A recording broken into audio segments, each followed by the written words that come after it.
Hi friends, welcome to VividTech. இப்போ mostly நிறைய பேர் மொபைலுக்கு வந்து Android 14 அப்டேட் வந்திருக்கு. ஸோ இந்த Android 14 என்ன ஸ்பெஷல், அதாவது நிறைய விஷயங்கள் சேஞ்ச் பண்ணியிருக்காங்க. அதில் ஒன்று தான் லாக் ஸ்க்ரீன்.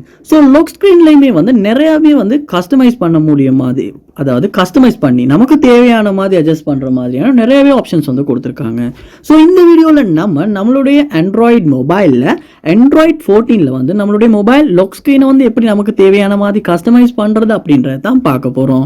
சோ வாங்க வீடியோக்குள்ள போலாம். வீடியோவை கடைசி வரைக்கும் நீங்க ஸ்கிப் பண்ணாம பாருங்க. இதுதான் நம்ம சேனலுக்கு ஃபர்ஸ்ட் டைம் வந்திருப்பீங்களா இருந்துச்சுன்னா நான் தான் விக்னேஷ். மறக்காம நம்ம சேனலை சப்ஸ்கிரைப் பண்ணிட்டு அப்படியே பார்த்துல பெல் ஐக்கனையும் கிளிக் பண்ணிருங்க. ஸோ ஃபர்ஸ்ட் ஸ்டெப்பா நீங்க என்ன செய்யணும் அப்படின்னா, உங்க மொபைல்ல நீங்க செட்டிங்ஸ் உள்ள போயிருங்க. செட்டிங்ஸ் உள்ள போனதுக்கு அப்புறமா செட்டிங்ஸை கீழே ஸ்க்ரோல் பண்ணுவீங்களா இருந்துச்சுன்னா உங்களுக்கு வால்பேப்பர் அண்ட் ஸ்டைல் அப்படின்ற ஒரு ஆப்ஷன் ஒன்று காட்டும். அதை கிளிக் பண்ணுங்க. கிளிக் பண்ணதுக்கு அப்புறமா இதில் உங்களுடைய லாக் ஸ்க்ரீன் காட்டும். ஸோ அந்த லாக் ஸ்க்ரீன்றதை நீங்கள் கிளிக் பண்ணி செலக்ட் பண்ணணும். செலக்ட் பண்ணோடனே நமக்கு Android 14 புதுசாக என்ன மாதிரியான கஸ்டமைஸ் ஃபீச்சர்ஸ் கொடுத்துருக்காங்கன்னா, ஃபர்ஸ்ட்டாக இந்த டைம் அப்படின்ற ஒரு விஷயம்.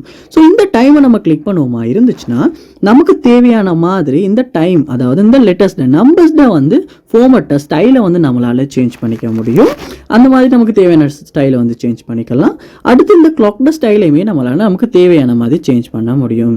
ஸோ உங்கள் விருப்பத்துக்கு ஏற்ப உங்களால் இதை இப்படி சேஞ்ச் பண்ணிக்கலாம். ஸோ அதுக்கப்புறமா இங்கே கொடுத்துருக்காங்க நோட்டிஃபிகேஷன் ஒரு ஐக்கன் ஒன்று. ஸோ அதை கிளிக் பண்ணுவோமா இருந்தாலுமே அதுவுமே என்ன ஸ்டைலில் கொடுக்கலாம், அந்த நோட்டிஃபிகேஷன் உங்களுக்கு என்ன ஸ்டைலில் ஷோ ஆகணும் அப்படின்றதையுமே உங்களால் சேஞ்ச் பண்ணிக்க முடியும். அதோட இந்த இடத்துல நம்ம ஏதாவது டைப் பண்ணி வைக்கிறதுக்காக இந்த மாதிரி கான்டாக்ட் இன்ஃபர்மேஷன் அப்படின்ற ஒரு டேபுமே கொடுத்துருக்காங்க.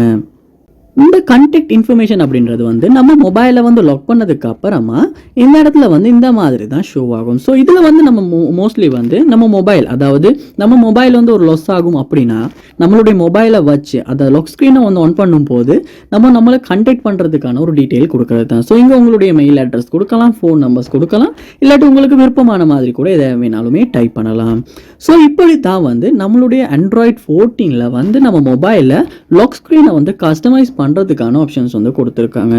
ஸோ நான் என்னுடைய மொபைலில் Android 13 யூஸ் பண்ணதுக்கு அப்புறமா 14 அப்டேட் பண்ணிட்டு இந்த லாக் ஸ்க்ரீன் ஃபீச்சர்ஸ் எனக்கு ரொம்பவுமே யூஸ்ஃபுல்லாகவும் இருந்துச்சு, ரொம்பவுமே பிடிச்சிருக்குன்னு சொல்லலாம். ஸோ நீங்களுமே இந்த மாதிரி உங்களுடைய Android 14 லாக் ஸ்க்ரீனை உங்களுக்கு தேவையான மாதிரி சேஞ்ச் பண்ணிட்டீங்களா அப்படின்றத கண்டிப்பாக கமெண்ட் பண்ணுங்க. அதை பார்த்து நான் தெரிஞ்சுக்கிறேன். ஸோ நீங்களுமே ட்ரை பண்ணி பாருங்க. அதோட உங்கள் மொபைலுக்கு Android 14 அப்டேட் வந்துருச்சா அப்படின்றதையுமே கண்டிப்பாக கமெண்ட் பண்ணுங்க. அதை பார்த்து நான் தெரிஞ்சுக்கிறேன். இது போல் நிறைய வீடியோ பார்க்கணும்னா கண்டிப்பாக நம்ம சேனலை சப்ஸ்கிரைப் பண்ணுங்க. அப்படியே பார்த்துள்ள பெல் ஐக்கனையும் கிளிக் பண்ணிடுங்க. தேங்க்யூ.